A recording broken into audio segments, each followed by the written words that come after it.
오늘 우리에게 주시는 하나님의 말씀 나누겠습니다. 구약성경 사사기 4장 4절에서 7절까지 말씀입니다. 구약성경 사사기 4장 4절에서 7절까지 말씀 366페이지에 기록되어져 있습니다. 우리 찾으셨으면 자리에서 일어나셔서 하나님의 말씀 서로 함께 교독하여 선포합니다.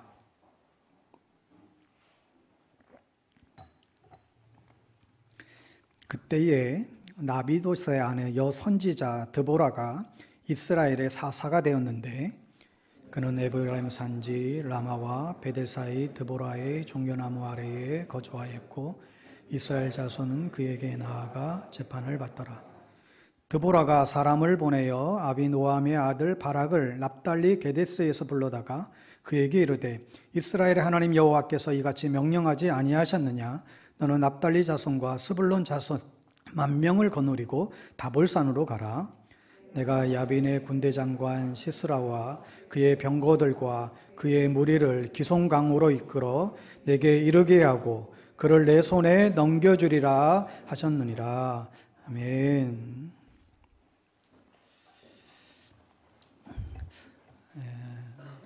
오늘 이 시간 연약한 자를 쓰시는 하나님, 저의 말씀으로 하나님의 말씀 나누겠습니다. 오늘은 여러 가지로 뜻깊은 주일이죠. 먼저는 어버이 주일로 지키고 있습니다.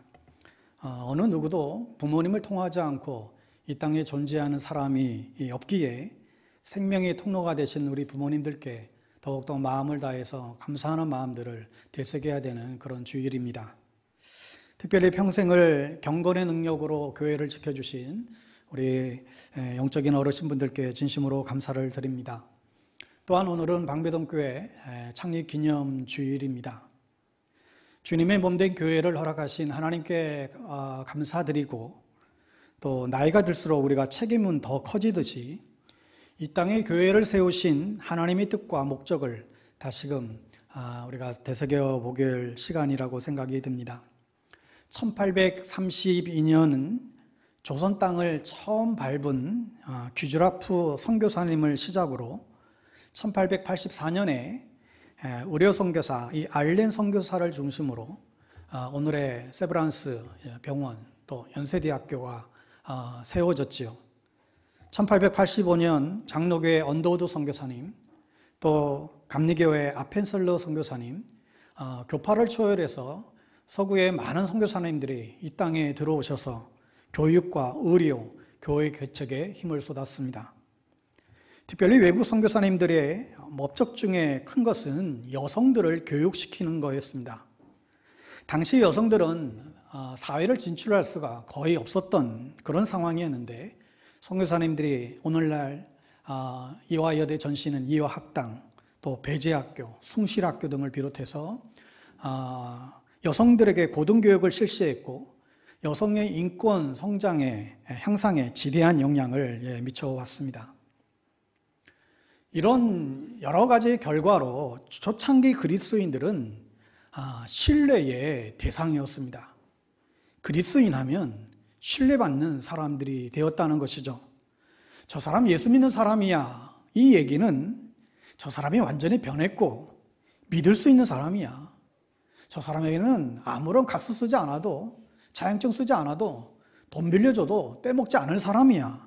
이런 의미까지 가졌던 그런 시절이었습니다. 그것이 100여 년 전에 이 땅에 있었던 이야기입니다. 하나님이 이 민족을 불쌍히 여기시고 교회를 세우셨고 교회를 통해서 변화되는 사람들을 보여주시면서 하나님의 영광을 받으셨습니다. 여러분, 그런데 지금은 어떻습니까? 근사한 예배당들이 곳곳에 많고 우리 남한에만 5만 개가 넘는 교회가 있습니다. 소득 수준이 높을수록 예수 믿는 비율이 높은 나라가 대한민국입니다. 참 감사할 일이죠. 그런데도 사회적인 영향력은 갈수록 힘을 잃어가고 있습니다.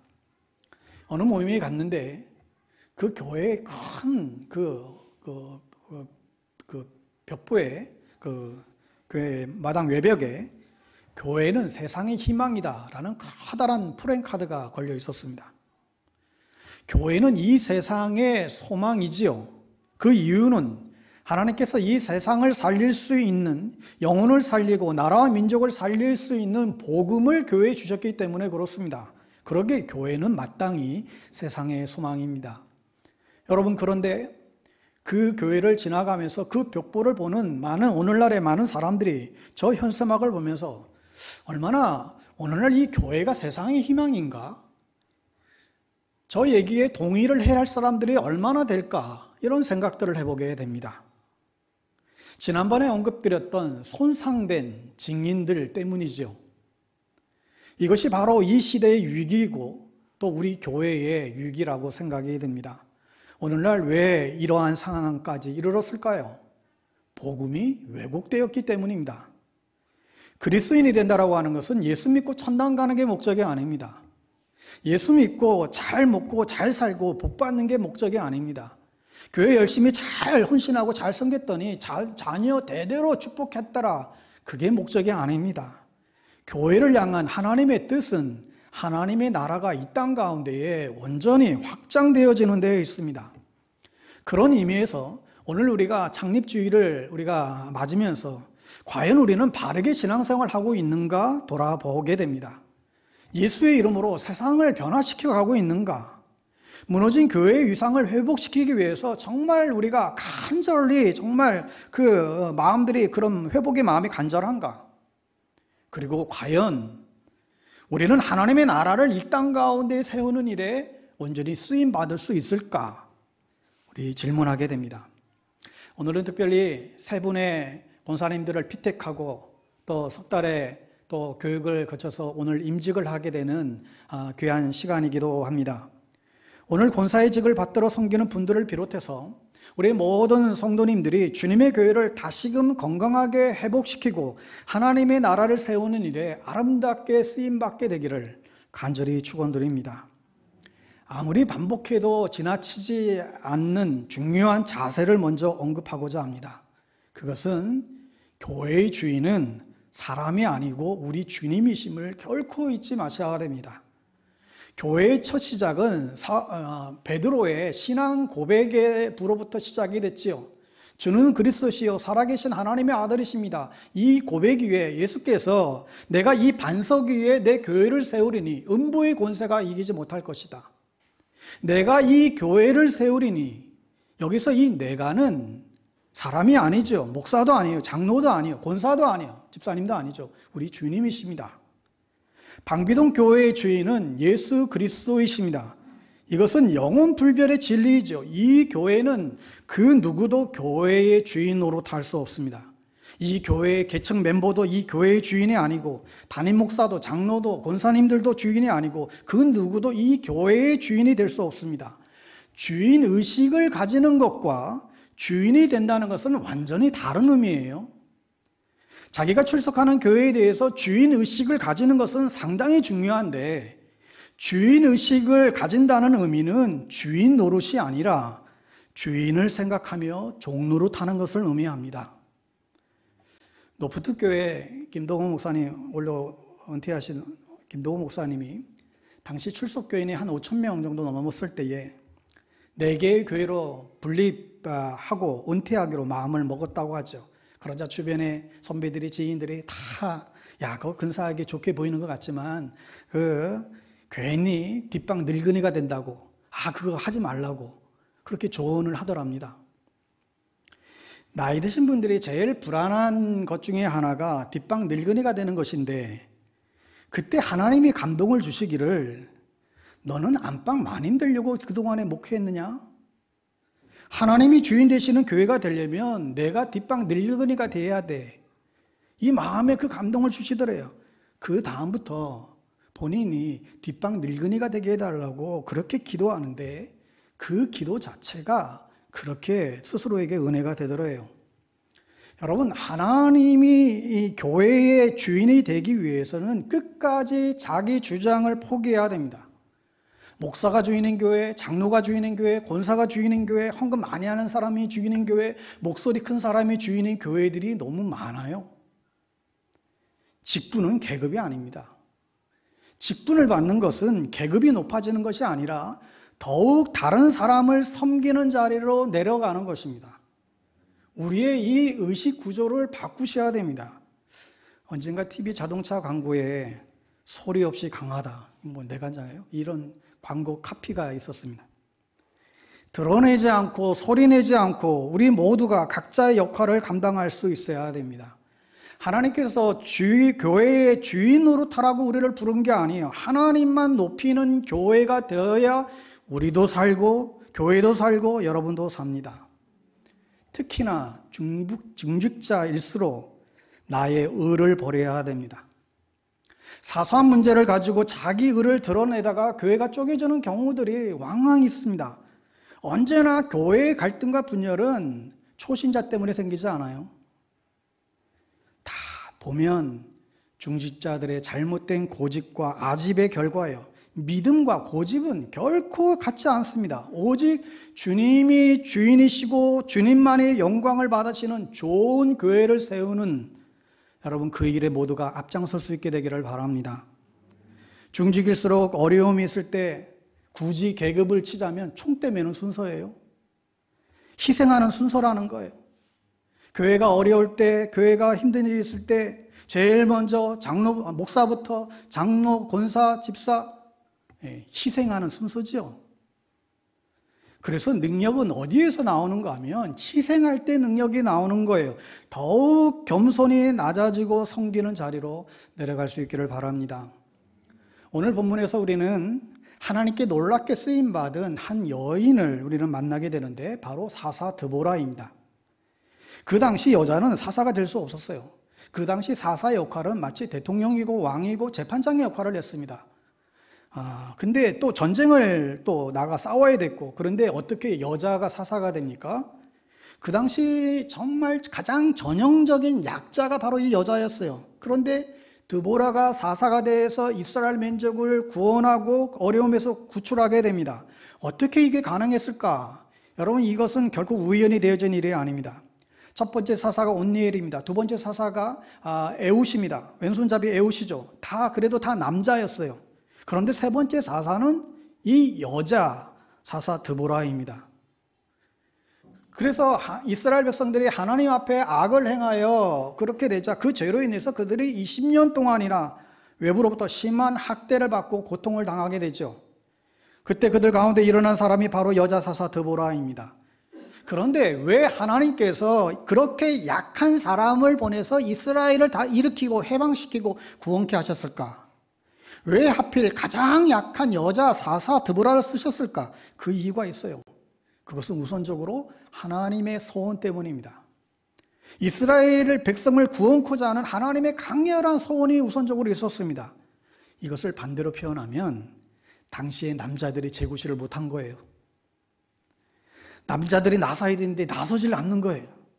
남자들이 앞장서서 목숨을 걸어야 되는데 아무도 그렇게 안 하는 거예요. 그러자 하나님이 너희들이 정말 그러면 너희들이 그렇게 무시하는 여자를 들어서 이 여자를 통해서 이스라엘을 건지고 구원하는데 내가 일으키겠다.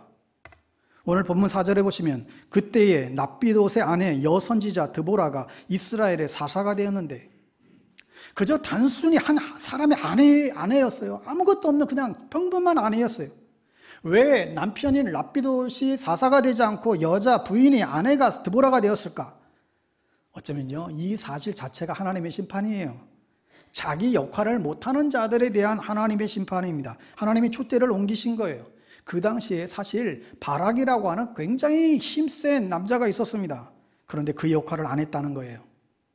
누가복음을 보면 예수님의 제자들이 예수님을 막 찬양하는 소리를 높입니다. 그러자 그 모습을 보고 바리새인들이 예수님 보고 당신의 제자들 당신 그 소리 좀 치지 말라고, 좀 찬양하지 못하게 하라고 그렇게 핀잔을 주죠. 그때 예수님이 하신 말씀이 너희들이 나를 찬양하지 않으면 돌들이 나를 찬양할 것이다. 여러분, 우리가 살아가면서 자기 역할을 감당해야 됩니다. 하나님의 백성이 하나님을 찬양하지 않으면 누가 찬양합니까? 하나님은 우리의 찬양을 받으시기를 원하시죠. 우리의 역할을 하기를 원하세요. 그러면 각자의 역할을 우리가 해야 하는 것이죠. 여러분, 교회의 본질은 무엇입니까? 교인의 본질은 교회를 책임지는 거예요. 근데 교회의 본질은 교회를 책임지는 것이 아니라 세상을 책임지는 데 있습니다. 그 사회, 그 시대를 책임져야 돼요. 교회가 어떤 마음을 가져야 할까요? 이 시대에 이 사회를 책임지는 교회가 되게 하여 주옵소서. 이 시대에 없어서는 안 되는 그런 교회가 되기를 원합니다. 이 시대의 도덕성, 이 시대의 영성을 이끄는 그런 교회, 우리 교회가 책임지게 하옵소서. 이러한 자세가 있어야 되는데 어쩌면 작은 교회를 다닐수록 우리는 그냥 동네 작은 교회인데요. 그런 큰 일들은 큰 교회에서가 하는 것이죠. 우리가 어떻게 해요? 우리 재정에 우리가 무슨 일을 하겠어요? 여러분, 그러니까 아무것도 못하는 겁니다. 우리가 하나님 앞에 어떻게 하겠습니까? 하나님, 내가 책임지겠습니다.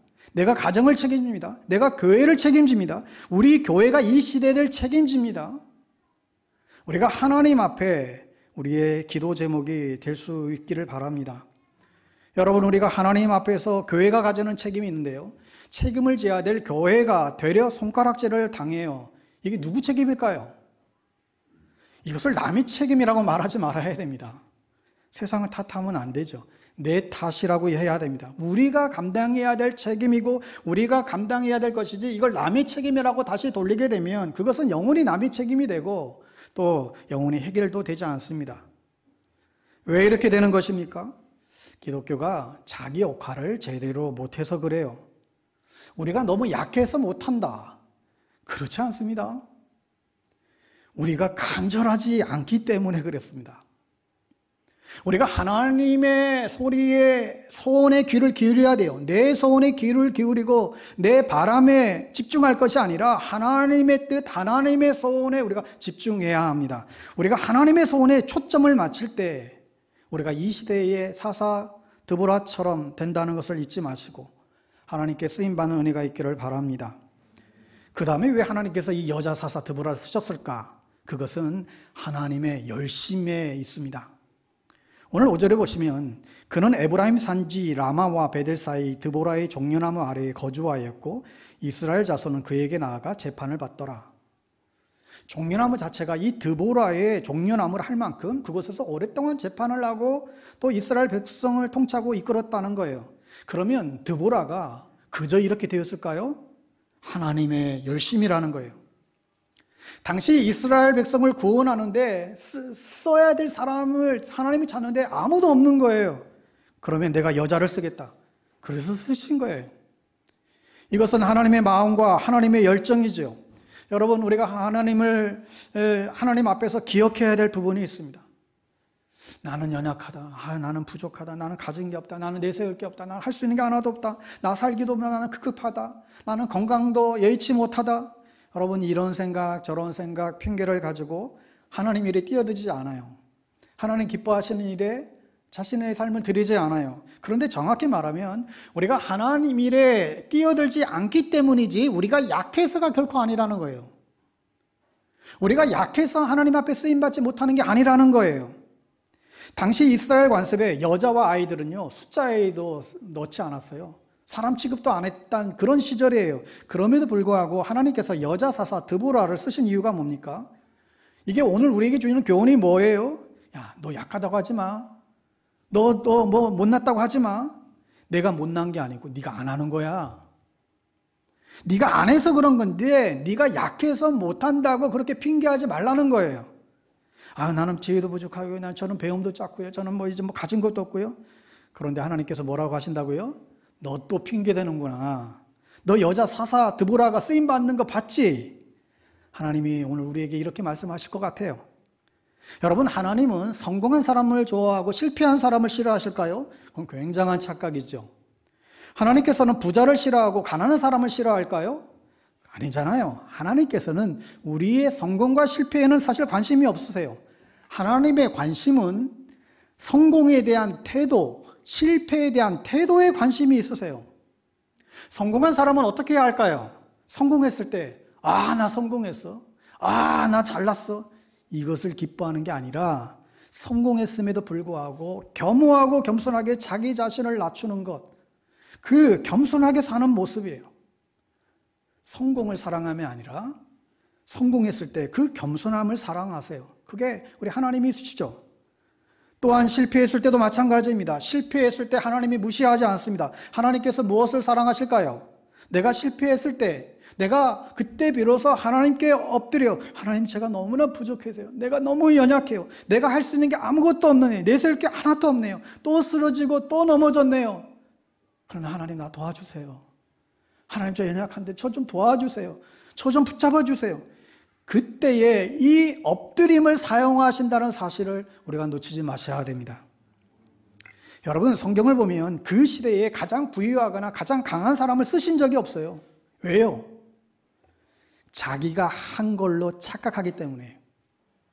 하나님 절대로 그 사람 쓰지 않으세요. 강한다 할지라도, 부유한다 할지라도 한 번은 그냥 일단 바닥으로 다 완전히 그냥 떨어뜨려 버리세요. 때로는 그냥 다 동일하게 만들어 버리세요. 그 다음에 쓰세요. 하나님께서 에스를 쓰지 않고 야곱을 쓰세요. 왜 쌍둥이인데 강한 에스를 쓰지 않고 약한 야곱을 쓰셨을까요? 하나님께서 골리앗을 쓰셨으면 얼마나 좋겠습니까? 근데 왜 그 거대한 골리앗 쓰지 않고 그 어린 다윗을 쓰셨을까요? 그 당시 왕이었던 아합을 쓰지 않고 그 광야에 엘리야를 쓰셨을까요? 또 신약시대에 와서도 그 로마의 황제였던 시저를 사용하지 않고 가장 약하고 초라했던 그 갈릴리 어부의 그 총구 속에 그 베드로를 하나님이 쓰셨습니다. 가장 약한 자를 쓰시는 하나님. 그러니 여러분, 내가 약한 게 이게 핑계가 될 수 없다는 거죠. 내가 약하다는 것 자체는 하나님이 역사하시기 위한, 하나님의 은혜를 입기 위한 근거가 되었으면 됐지, 내가 겸손하고 낮아지기 위한 근거가 되는데 이게 핑계거리가 되는 거예요. 나 이것 때문에 못해요. 난 저것 때문에 못해요. 우리는 그 하나님의 열심을 기억하셔야 됩니다. 베드로가 대단한 게 아니었습니다. 하나님의 열심 때문에 베드로가 된 거예요. 엘리야가 대단한 게 아니라 하나님의 열심이 그를 그되게 했습니다. 하나님의 열심이 여러분을 쓰시고 여러분의 가정을 쓰시고 우리 교회를 쓰시고, 그리고 하나님께서 우리 인생 전체를 써주시기를 간절히 기도하고 간구하며 살아가는 귀한 인생이 되시기를 바랍니다. 마지막으로 왜 하나님은 약하디 약한 여사사 드보라를 쓰셨을까? 그것은 하나님의 은혜입니다. 은혜예요. 다른 걸로 설명할 길이 없어요. 오직 은혜입니다. 여자 사사 드보라가 잘나서 쓰신 게 아니에요. 약한 자가 잘나서 쓰신 게 아니에요. 베드로가 잘나서, 엘리야가 잘나서, 모세가 잘나서 쓰신 게 아니에요. 그건 모두 은혜입니다. 내가 강하다고 생각하면 내가 강하니까 하나님께서 쓰셨겠지, 내가 부자니까 하나님께서 쓰셨겠지, 그건 사람의 방법이에요. 하나님의 방법은 그렇지 않습니다. 저는 지금도 분명히 믿어요. 가장 약한 분들을 통해서 우리 교회를 하나님께서 쓰실 것이다 믿습니다. 아멘. 하나님께서 우리 교회를 그렇게 사용하실 줄 믿습니다. 오늘 본문 6절 7절을 보시면 드보라가 이렇게 말합니다.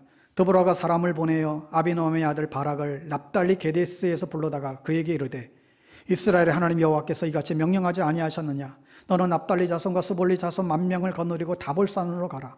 내가 야벤의 군대 장관 시스라와 그의 병거들과 그의 무리를 기송강으로 이끌어 내게 이르게 하고 그를 내 손에 넘겨주리라 하셨느니라. 하나님께서 승리하게 하실 것이다. 여러분, 이 바락이 어떤 사람이었습니까? 굉장히 강한 사람이었던 것 같아요. 그래서 그를 불러다가 이 바락 보고 네가 나와서 싸워라 그랬는데, 분명 하나님께서 이기게 할 거야. 그랬더니 이 바락이 뭐라고 하는가 하면, 나는 못합니다. 그러나 당신이 나와 함께하면, 이 드보라 사사 당신이 나와 함께하면 가겠습니다. 이 말은 뭐예요? 하나님의 은혜가 이 여사사 드보라에게 나타난 것을 그가 계속 봤다는 거예요. 여러분, 교회에서는 누가 리더십을 발휘해야 합니까? 은혜의 통로가 되시는 분, 축복의 통로가 되시는 분, 하나님의 역사의 통로가 되시는 분, 하나님 앞에 철저히 낮아져서 겸손히 쓰임받기를 원하시는 분, 그분을 통해서 하나님께서 역사하실 줄 믿어야 됩니다. 하나님의 목적은 절대로 인간의 힘과 수단에 의해서 무너지지 않습니다. 700거 900대가 아무리 강하고 많다 할지라도 그것 때문에 이스라엘 백성들이 사라지지 않습니다. 애굽의 군사가 아무리 강한다 할지라도 절대로 이스라엘 백성들은 죽이고 무너뜨릴 수 없습니다. 오히려 그들을 막았던 그 홍해가 오히려 그들을 보호했고 그들을 지켰지요. 내가 살아가는 인생의 장벽인 것 같고 앞길을 막는 것 같은 그것들이 오히려 나를 보호하고 나를 지켜주는 하나님의 수단인 줄 믿으셔야 됩니다. 홍해 때문에 답답할 수 있고 여리고성 때문에 답답할 수 있고 요단강 때문에 답답할 수 있습니다. 그러나 그것은 하나님의 은혜의 통로일 뿐이다. 이것이 우리의 믿음이어야 합니다. 요한일서 4장 11절에 사랑하는 자들아 하나님이 이같이 우리를 사랑하였은즉 우리도 서로 사랑하는 것이 마땅하도다. 하나님이 우리를 사랑하세요. 그런데 어떻게 우리를 사랑하시는가? 그냥 사랑하세요. 하나님이 우리가 하나님께 사랑받는 그런 조건이 무엇입니까? 조건이 없는 게 아니라 정확히 말하면 우리의 모든 것이 사랑받기 위한 조건이에요. 하나님이 우리에게 뭐라고 말씀하십니까? 야, 네가 예뻐서 사랑한다. 네가 잘나니까 내가 너 사랑해. 네가 똑똑하니까 네 사랑해. 이렇게 말씀하지 않으세요. 네가 비록 못나도, 네가 무능해도, 네가 몸이 연약해도, 네가 나이가 많아도, 네가 가진 게 없어도 나는 그냥 너를 사랑한다. 늙은 엄마의 등에 업힌 아이가 엄마 내가 왜 좋아? 그냥. 넌 왜 엄마가 좋아? 그냥. 아무런 조건 없이 그냥 사랑하는 거예요. 우리가 이 하나님의 사랑을 깨달아야 됩니다. 우리가 하나님의 사랑을 언제 깨달아요? 하나님의 은혜를 깨달을 때입니다. 내 부모님을 언제 가장 진짜 사랑하게 됩니까? 부모님의 은혜를 깨달을 때부터죠. 부모님의 은혜를 깨닫게 되면 나타나는 현상들이 있습니다. 거의 비슷한데 진짜 하나님의 은혜를 깨닫게 되면 나타나는 증세가 있어요. 여러분, 우리 모두는 다 은혜를 받은 사람들이에요. 근데 은혜는 두 가지가 있어요. 깨닫는 은혜와 깨닫지 못하는 은혜가 있어요. 은혜를 입지 않는 사람은 아무도 없습니다. 여러분, 이 하나님의 은혜를 깨닫는 사람들에게 나타나는 증세가 있어요. 어떤 현상이 있다는 거예요. 그게 뭐냐면 정말 그 은혜를 갚고 싶은 거예요. 내가 받은 그 은혜를 어떻게 하면 이 은혜를 갚을 수 있을까? 하나님, 내가 이 은혜를 갚고 싶어요. 내가 이 은혜에 조금이라도 보답하고 싶어요. 부모님의 은혜를 깨달은 사람도 마찬가지죠. 부모님의 은혜를 깨달았으면 나에게 못해준 것은 생각나지 않아요. 하나님의 은혜도 마찬가지예요. 하나님 왜 날 이렇게 태어나게 했어요? 내가 왜 이런 가정에 태어나게 했어요? 내가 왜 이렇게 부족하게 태어나게 했어요? 이렇게 불평하지 않는다는 거죠. 하나님의 구원의 은혜를 깨달으면 그냥 보답하고 싶은 거예요. 그리고 아무리 보답해도 아무리 갚아도 내가 다 갚았다는 생각이 안 들어요. 하나님의 은혜는 절대로 갚을 수가 없는 것이죠. 부모님의 은혜는 내가 아무리 갚아도 갚을 수가 없는 것이 부모의 은혜 아니겠습니까? 내가 이만큼 할도리 했다. 내가 이만큼 충분하다. 사실 그것은 오만이지요. 어떻게 우리의 생명의 은인 되신 그분들께 우리가 모두 은혜를 갚았다고 할 수 있겠습니까? 갚아도 갚을 수 없는 게 부모님의 은혜이고 하나님의 은혜입니다. 두 번째 증세가 뭐냐면 하나님의 은혜를 다 갚을 수 없기 때문에 계속해서 나는 하나님의 은혜로 산다라고 고백하며 살아갑니다. 나는 오늘도 하나님의 은혜로 살아간다. 내가 잘나서 산다고 결코 생각하지 않아요. 내가 똑똑해서 산다고 생각하지 않아요. 나는 하나님의 은혜로 산다고 생각한다는 거예요. 하나님의 은혜로 산다라고 여기는 사람들은요, 결코 교만할 수가 없습니다.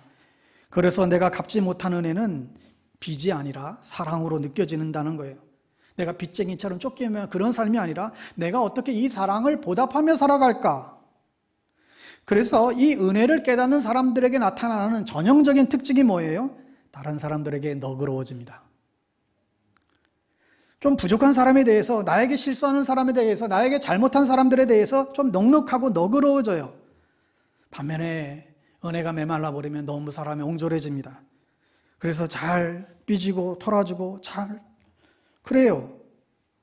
하나님의 은혜를 깨달은 사람이 어떻게 삐지게 됩니까? 여러분, 우리가 자꾸 사람에게 삐지고 자꾸 사람에게 등을 돌리고 우리가 깊이 생각해 봐야 돼요. 나에게 은혜가 메말라 버리고 있지 않는가 고민해 봐야 됩니다. 다른 사람이 내게 한 이 상처되는 말 한마디 했다고 해서 그것 때문에 속상해서 일주일 내내 그게 맺혀서 스트레스에 시달려요. 그게 어떻게 해소가 돼요?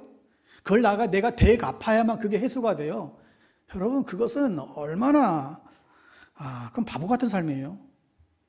그게 반복이 돼요. 복수가 복수를 낳는 것이죠. 여러분, 뭐하러 그렇게 살아야 되겠습니까? 내게 베푸신 하나님의 은혜가 큰 은혜가 있는데 누군가 좀 엉뚱한 소리하고 누군가 좀 상처 주는 말을 한다 할지라도 신경 안 쓴다는 거예요.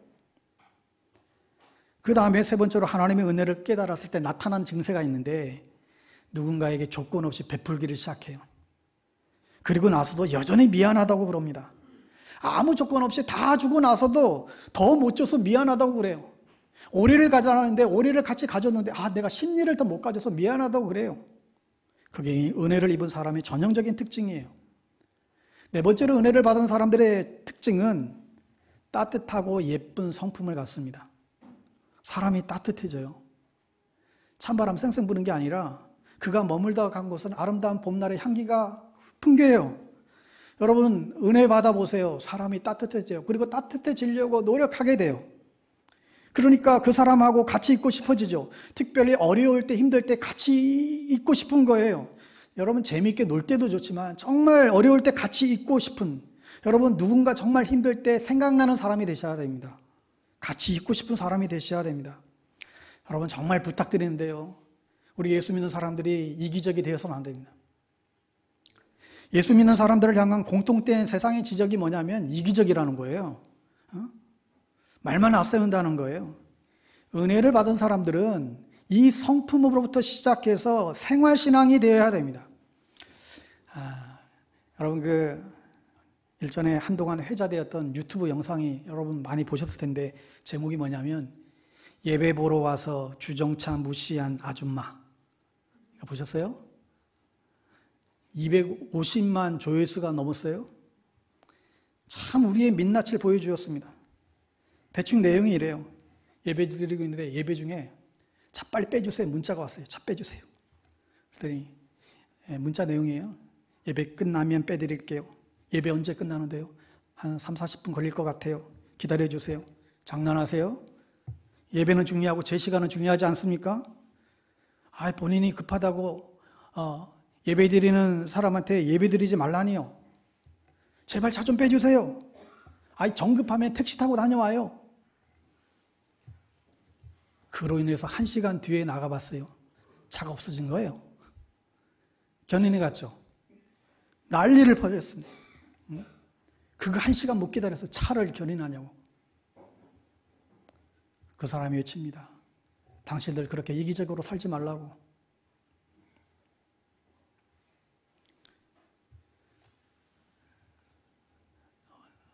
어느 마을에 슈퍼를 하시는 슈퍼 사장님이 그 교회 다니는 교인에게 이렇게 인사를 건넵니다. 이번에 새로운 목사가 설교를 아주 잘하나 봐요. 우리 교회 한번 오셨었나요? 아니요. 근데 그거 어떻게 하세요? 글쎄 그 교인들이 외상값을 갖기 시작했다는 거 아닙니까?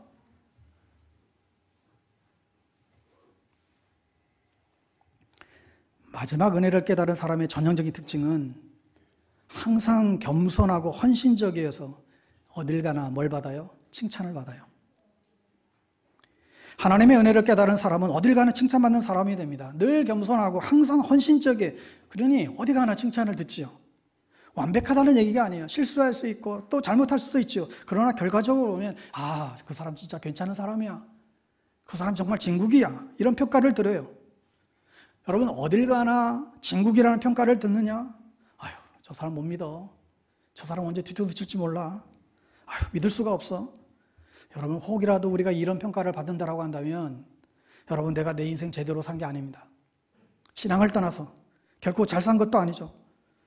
사람들과 하나님 앞에 부끄러운 인생을 살아간 것입니다. 그러나 하나님의 은혜를 입은 사람은 다른 사람을 무시하지 않고 헌신하고 희생한다는 거예요. 그래야 결국에 하나님의 은혜를 입은 자들을 통해서 하나님은 영광을 입게 됩니다. 사랑하는 여러분, 우리가 한 번밖에 없는 인생인데 과연 어떤 인생을 살고 싶습니까? 나는 부족한데요. 나는 아무것도 없는데요. 나는 가난한데요. 나는 연약한데요. 이런 마음이 들 수 있어요. 그러나 우리를 강하게 하는 게 뭐예요? 하나님의 은혜입니다. 하나님의 사랑을 깨닫고 하나님의 은혜를 깨닫고 내가 그 은혜를 품게 될 때 진짜 강자가 되고 의지할 만한, 신뢰할 수 있는, 그래야 하나님께 영광을 돌리는 그런 사람이 된다는 것을 잊지 마시기를 바랍니다. 사랑하는 여러분, 하나님께서 왜 연약한 자를 쓰시는가? 연약한 자가 하나님의 은혜를 쉽게 깨닫고 겸손히 하나님의 은혜를 붙잡고 살아갈 수 있기 때문에 그렇습니다. 여러분 그렇게 살아가는 여러분 될 수 있게 되기를 바랍니다. 오늘도 그러한 사람을 찾고 계신데 특별히 오늘 임직받는 여러분들이 그 주인공도 될 수 있기를 주님의 이름으로 축복합니다. 기도하겠습니다. 살아계신 하나님, 나는 약하고 부족하나 하나님께 쓰임받기 원합니다. 또 우리 교회가 이 시대 속에 하나님께 쓰임받는 교회가 되기를 원합니다. 하나님 앞에 우리의 부족함 다 내려놓고 하나님께 쓰임받기 위하여 간절한 마음으로 열정적으로 하나님의 은혜를 품고 살아가는 우리를 될 수 있도록 인도하여 주시옵소서. 예수님의 이름으로 기도합니다. 아멘.